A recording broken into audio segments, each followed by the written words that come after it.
오늘 함께 볼 말씀은 하나님의 말씀은 열왕기하 15장 23절에서 31절 말씀입니다. 열왕기하 15장 23절에서 31절까지 말씀입니다. 함께 합독하도록 하겠습니다. 유다의 왕 아사랴 제50년에 므나헴의 아들 부가이야가 사마리아에서 이스라엘 왕이 되어 2년간 다스리며 여호와께서 보시기에 악을 행하여 이스라엘로 범죄하게 한 느밧의 아들 여로보암의 죄에서 떠나지 아니한지라. 그 장관 르말라의 아들 베가가 반역하여 사마리아 왕궁 호위소에서 왕과 르곱과 아리엘을 죽이되 길르앗 사람 50명과 더불어 죽이고 대신하여 왕이 되었더라. 부가이야의 남은 사적과 그가 행한 모든 일은 이스라엘 왕 역대지략에 기록되니라. 유다의 왕 아사랴 제52년에 르말라의 아들 베가가 이스라엘 왕이 되어 사마리아에서 20년간 다스리며 여호와께서 보시기에 악을 행하여 이스라엘로 범죄하게 한 느밧의 아들 여로보암의 죄에서 떠나지 아니하였더라. 이스라엘 왕 베가 때에 아수르 왕 디글렛 빌레셀이 와서 이온과 아벨벳 마아가와 야노와 게데스와 하솔과 길르앗과 갈릴리와 납달리 온 땅을 점령하고 그 백성을 사로잡아 아수르로 옮겼더라. 우시아의 아들 요담 제20년에 엘라의 아들 호세아가 반역하여 르말라의 아들 베가를 쳐서 죽이고 대신하여 왕이 되니라. 베가의 남은 사적과 그가 행한 모든 일은 이스라엘 왕 역대지략에 기록되니라. 아멘. 우리가 계속해서 보고 있는 이 열왕기하는요, 이스라엘이 남과 북으로 분열되어 북이스라엘과 남유다 두 왕국으로 공존하던 분열 왕국 시대를 배경으로 하고 있습니다. 그 중에서 오늘 본문은 남유다 왕 아사랴 시대에 북이스라엘을 다스리던 다섯 왕, 그러니까 15대 16대 왕인 살룸과 므나헴, 또 17대 18대 왕인 부가이야와 베가, 그리고 마지막 왕인 호세아까지 그들의 통치 내용을 다루고 있는데요. 그 내용이 기록된 이 15장 8절에서 31절 기사의 마지막 부분이라고 할 수 있습니다. 자, 그런데요, 그 내용들을 자세히 살펴보면 한 가지 특징이 있음을 우리는 알 수 있습니다. 여러분들이 이미 눈치채셨겠지만 그것은 바로 북이스라엘을 대표하는 그 왕들이 계속해서 반복되는 죄악을 저지르며 결국 하나님을 떠난, 하나님과 관계없는 통치를 하고 있다는 것이죠.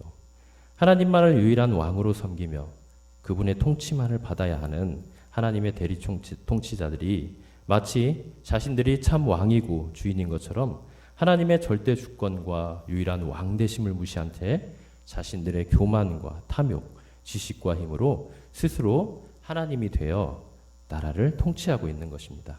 그래서 성경은 그들을 한마디로 이렇게 평가하고 있죠. 마치 공식처럼 동일한 문구와 내용으로 이렇게 이루어져 있는 것처럼 말이죠. 자, 무엇입니까? 그것은 바로 그의 조상들의 행위대로 여호와 보시기에 악을 행하였다. 이거와 또 이스라엘을 범죄하게 한 느밧의 아들 여로보암의 죄에서 떠나지 아니하였다라는 말입니다. 여러분, 이것이 무엇을 말해줍니까?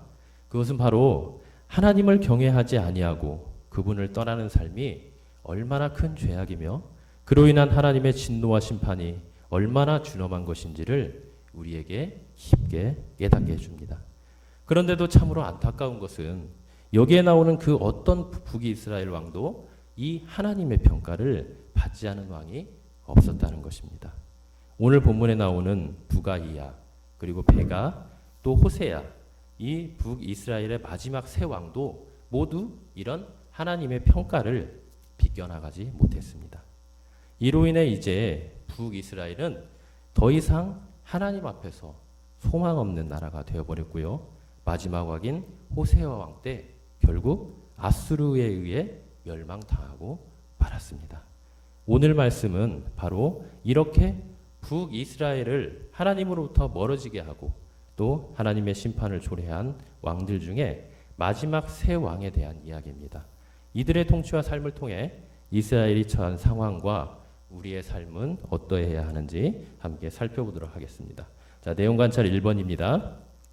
이스라엘 왕 부가히야와 베가의 통치 기간은 각각 얼마이며 두 왕에 대한 성경의 평가는 어떠합니까? 자, 23절을 먼저 보면 자, 부가이아가 나오죠. 이 부가이아는 사마리아에서 이스라엘의 왕이 된 후 2년간을 통치했습니다. 자, 그리고 그가 한 일이라고는 딱 하나죠. 무엇입니까? 바로 여호와 보시기에 악을 행하며 여로보암의 죄에서 떠나지 않은 일이었습니다. 자, 이걸 보면 지금 성경이 부가이아의 통치를 앞선 선대왕인 스가랴나 살룸처럼 아주 간략하게 지금 설명을 하고 있는데요. 이것은 성경이 말하고자 하는 핵심이 부가이아의 업적이나 치세가 아니라 이런 상황들을 통하여서 이스라엘이 하나님 앞에서 어떠한 형편에 처해 있는지, 또 되풀이되며 진정한 회개가 없는 그들이 하나님 앞에서 얼마나 소망 없는 자들이 되었는지를 여실히 보여주는 것이라고 할 수 있습니다. 계속되는 죄악과 반역, 사륙의 현실 속에서 하나님의 선한 양심이 화인맞아 마비되고 한번 빠지면 다시는 빠져나올 수 없는 그런 무적행과 같은 죽음의 늪에 빠진 이 북이스라엘의 모습을 생생하게 보여주고 있는 것이라고 할 수 있습니다. 또한 25절에서 28절을 보면 베가가 나오는데요. 베가 또한 마찬가지입니다. 베가는 부가이아에게 반역하여서 그를 죽이고 왕이 된 유다 왕 아사랴 제15년에 사마리아에서 왕으로 등극한 왕입니다. 20년을 통치했어요. 그리고 그가 한 일 역시 부가이아와 같이 여호와 보시기에 악을 행하고 여로보암의 죄에서 떠나지 않은 것이었습니다. 이스라엘 왕들의 계속되는 악행들을 통해 우리는 지금 이스라엘에 처한 영적인 상태가 이제는 위험수위에 다다랐고 결국 하나님의 심판이 임할 것임을 알게 됩니다. 여기서 여호와께서 보시기에 악을 행했다. 또 느바세 아들 여로보암의 죄에서 떠나지 아니하였다. 사실 이 평가는요. 북이스라엘 19명이나 되는 이 북이스라엘 모든 왕들이 받은 평가라고 할 수 있습니다. 이 말이 동일하게 표현되지 않은 몇몇 왕들이 있긴 해요. 그러나 사실 내용을 살펴보면요. 그들 또한 동일한 내용의 죄악을 범하고 있음을 알 수 있습니다. 이는 북이스라엘의 19왕이 모두 악하다는 평가를 받은 것이고 선한 왕이 없었다는 것을 반증해 주는 것입니다. 남유다는 부분적으로 있었어요. 여호사밧이라든가 히스기야라든가 요시야라든가 몇몇 왕이 있었지만 북이스라엘은 오직 하나님 앞에서 죄악만 행하는 그런 왕들 뿐이었습니다. 이를 통해 우리는 삶을 살아가면서 범하는 죄는 아무리 작은 죄라도 최대한 신속하고 단호하게 끊어내야 함을 깨닫습니다. 한번 죄가 우리 마음에 뿌리를 내리고 또 그것을 방치하면 결국 죄는 우리와 한 몸이 되어 우리를 갉아먹고 죽음에 이르게 할 것입니다. 우리 모든 성도님들은 날마다 말씀과 성령의 조명하심 가운데 우리 자신을 깊이 들여다보며 혹여 주님 앞에 작은 죄가 발견되면 그 즉시 겸손하게 주님께 무릎 꿇고 회개함으로 하나님의 은혜를 받아 누리는 복된 삶을 살기를 간절히 바랍니다. 자, 내용 관찰 2번을 보면요. 두 왕의 왕권 교체는 어떤 방법으로 이루어집니까? 자, 25절에 보면 베가가 이제 반역을 일으킵니다. 자, 그런데 베가는 어떤 사람이라고 나옵니까? 바로 그 앞의 왕의 장관 르말라의 아들이라고 나옵니다. 여러분, 이때 당시 사회가 어땠죠? 북이스라엘은 계속해서 두 왕의 한 명꼴로 계속해서 반역을 일으키고 죽이고 살육하고 있는 아주 살벌한 시대였어요. 그러니까 중국에서 일어났던 그런 춘추 전국 시대와 같이 내가 죽이면 반역하면 왕이 되는 그런 아주 무시무시한 사회였던 거예요. 그러니까 이때 당시 왕들이 자기들의 신하를 세우고 어떤 장관들을 임명할 때 어떤 사람으로 임명을 하겠습니까? 바로 자신이 가장 믿을 만한 사람, 신임할 수 있는 사람, 가장 아끼고 사랑하는 사람을 장관으로 삼는 거예요. 그래서 이 베가 또한 그런 사람이었어요. 부가이아의 가장 사랑받는, 신임을 받는 그런 총애를 받는 그런 장관이었던 것이죠. 그래서 그 당시 북이스라엘 왕권 교체 거의 절반이 반복되는 살인과 폭력으로 인한 반역으로 이루어졌기 때문에 이 부가히야도 최대한 안전을 도모하기 위해 먼저 사람을 자기가 가장 아끼고 믿는 사람을 기용했을 것이고요.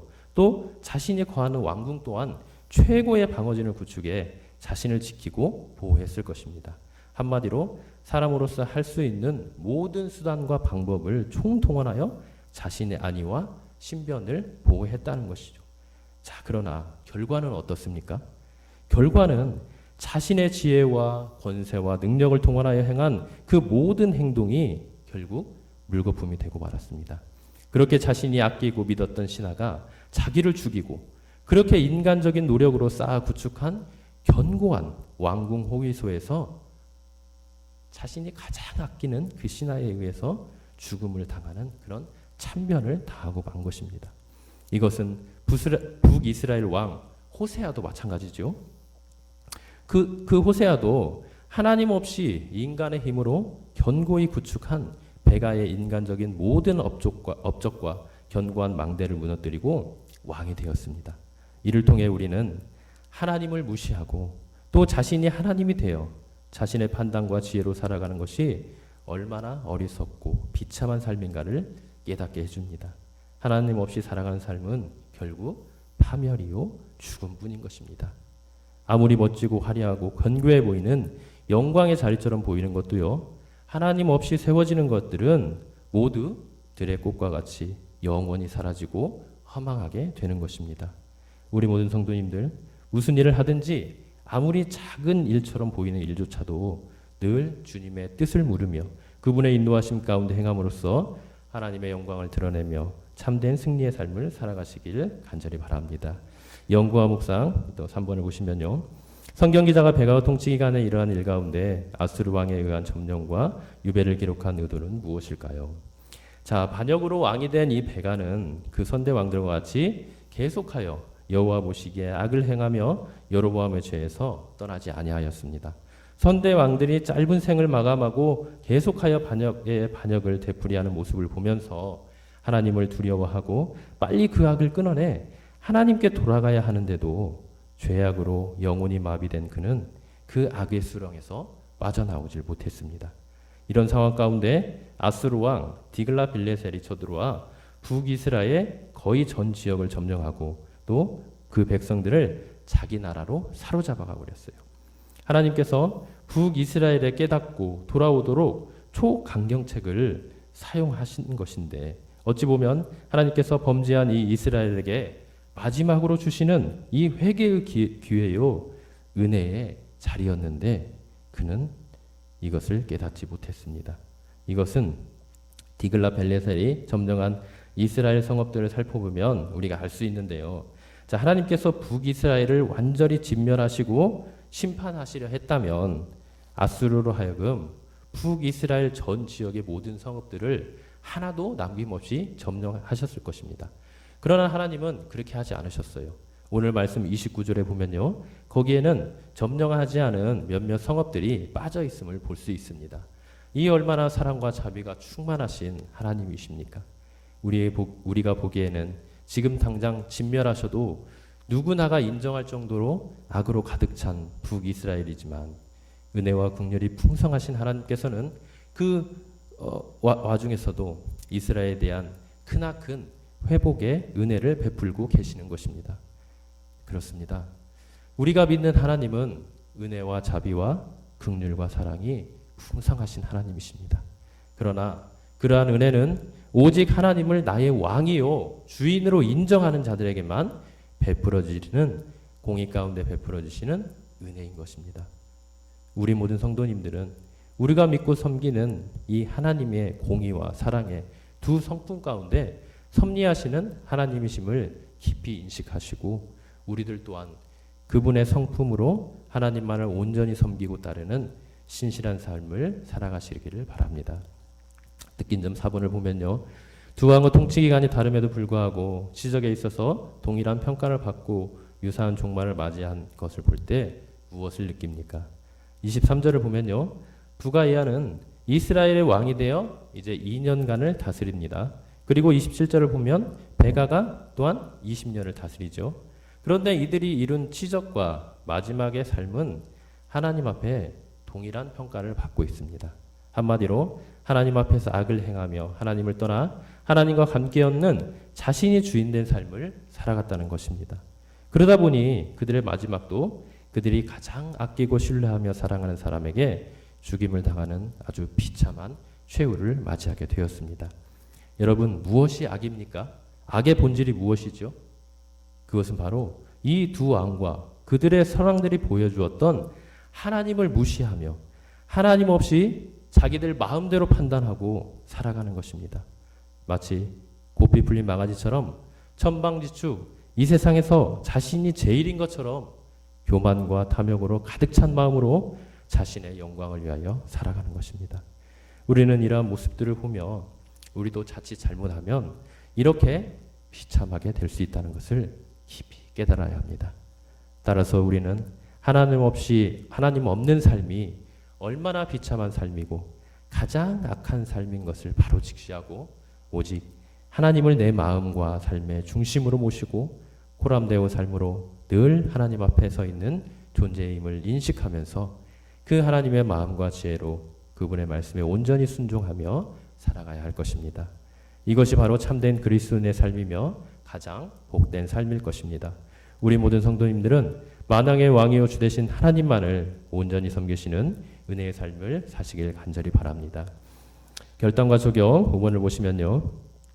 대통령과 각계각층 지도자들이 진정한 통치자이신 하나님을 경외하며 잘못된 길에서 돌이킬 수 있도록 기도합시다.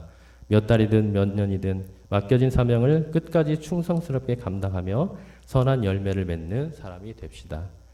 성경 여러 곳을 보면 한 나라의 대통령이나 위정자들의 권세가 하나님으로부터 나왔고 또 하나님께서 세워주셨다고 나옵니다.